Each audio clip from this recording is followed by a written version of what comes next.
ఫలితం లేక ఏకరువే పెట్టాయే ఏకంగా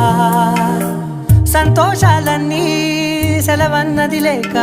మనతోనే కొలువయ్యే మొత్తంగా